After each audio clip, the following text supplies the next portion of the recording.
Francisco Quintana, director de estrategia de inversión de ING en España. Francisco, buenos días. Hola, buenos días, ¿qué tal?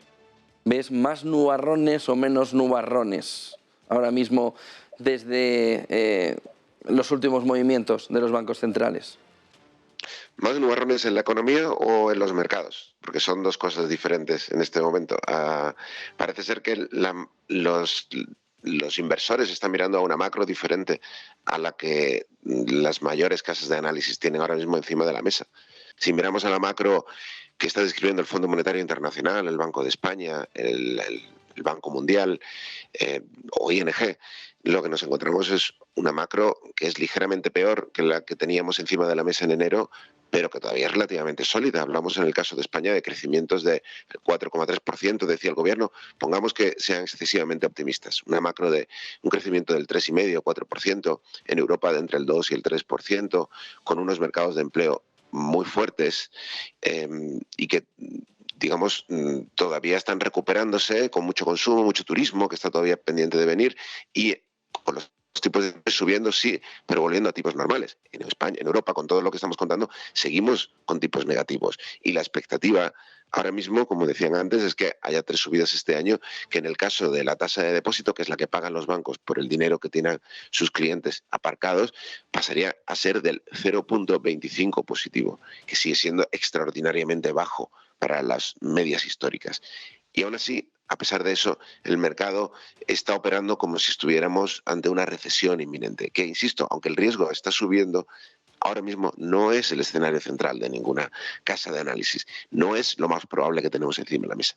A pesar de eso, los inversores están actuando como si fuera lo más probable, están viendo una subida de tipos de interés que todavía tiene mucho recorrido, particularmente en el caso de Estados Unidos, y unas empresas que no son capaces de beneficiarse de ese crecimiento económico del que estamos hablando, que no serían capaces de traducir ese crecimiento económico del 3-4% en beneficios empresariales. Aún hoy las previsiones son subidas de beneficios empresariales del 8 y el 10% este año. Todo esto no casa con lo que estamos viendo en los mercados, ¿no? Entonces está claro que están mirando inversores y analistas a dos opciones diferentes. Entonces, ¿quedan nubarrones por venir? Por supuesto, pero yo diría que probablemente puede ser que el mercado se haya adelantado y haya visto muchos más nubarrones de los que en realidad tenemos en el horizonte. Te cambio la pregunta que te haría normalmente. ¿Crees que en 2023, por la subida tan fuerte de tipos en Estados Unidos, podríamos ver una primera bajada de tipos de interés? Sí, lo creemos. Ahora mismo, bueno, hasta hace una semana, probablemente el pico, la expectativa para Estados Unidos era que los tipos de interés subieran hasta el 3,75%. Recordemos que estamos ahora en el 1%.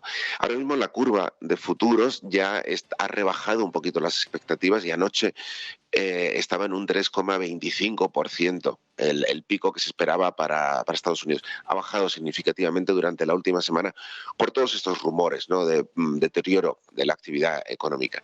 Entonces, sí, nuestra previsión en ING era que el mercado estaba descontando un par de subidas más de las que la economía norteamericana podía aguantar y que es perfectamente posible que a finales de 2023 empezáramos a ver un recorte de tipos de interés leve, moderado, pero sí, creemos que es perfectamente posible que la economía está menos fuerte de lo que los bancos centrales creen que está, o que la economía está menos fuerte de lo que los bancos centrales creen que pueden aguantar. Y que, por ejemplo, Europa no está para 5 o 6 subidas de interés entre el 2022 y 2023 y que definitivamente Estados Unidos no está para aguantar tipos de interés al 4%, que es lo que está encima de la mesa, ¿no? ¿Pico de la inflación en Europa ya ha alcanzado en este mes de abril-mayo? Si no existe un deterioro de la situación bélica, ese es nuestro escenario central, sí. La semana pasada, en Estados Unidos, por ejemplo, Goldman Sachs y JP Morgan publicaron sus nuevas previsiones de inflación, en la que decían que ya había pasado el pico de inflación y que esperaban que la inflación americana cerrara el año en el entorno del 4%. Nosotros pensamos que todavía puede haber 1 o 2 meses de ajuste, pero que en nuestro escenario central, en el que no hay un deterioro de la situación bélica, en el que continuamos durante muchos meses con una situación similar a la actual y poco a poco los mercados se van ajustando, el precio de la energía no baja, pero tampoco sube. En ese escenario sí estaríamos viendo, si no el pico ya, sí a partir del verano. veríamos reducciones significativas. No volveríamos al 2% deseado a finales de año, pero sí estaríamos por debajo de del 7-8% que estamos viendo ahora. Por otro lado, se está viendo y está hablando mucho el Banco Central japonés y también el ministro de Finanzas esta noche sobre el yen y esa fortaleza del dólar. Es una tónica habitual, salvo en la relación con el rublo por efectos externos, pero el fortalecimiento del dólar le va a provocar también a Estados Unidos una reducción de la inflación, entiendo, pero está provocando, por ejemplo, en Japón, un tensionamiento importante en exportaciones y también a nivel interno en precios, ¿no? Sí, claro. Siempre que hay un ajuste tan potente de una moneda, se producen varios efectos. Oía antes hablar de algo que es cierto, que es que el único país que sale claramente beneficiado de este ajuste tan fuerte, de esta fortaleza tan significativa del dólar, es Estados Unidos, porque le permite capear el problema de la inflación. También es cierto que tiene una factura a pagar y que potencias exportadoras como Europa o como Japón se benefician de situaciones así en un momento en el que el crecimiento empieza a flaquear. Si recuerdas los datos del PIB de Estados Unidos de la semana pasada, que fueron bastante decepcionantes, esperaba una expansión superior a 1 punto en términos anualizados y se contrajo algo más de 1 punto. Cuando mirabas el detalle, veíamos que el principal motivo detrás de esa debilidad de la economía era que estaban cayendo la demanda de productos americanos. El componente, el factor externo, que no es súper importante, porque en Estados Unidos lo que importa es el consumo, la demanda doméstica, como en Europa, ¿no? Pero ese empujón extra que te da la demanda exterior en la forma de demanda de tus productos había sufrido mucho y en gran parte se debe a la fortaleza del dólar.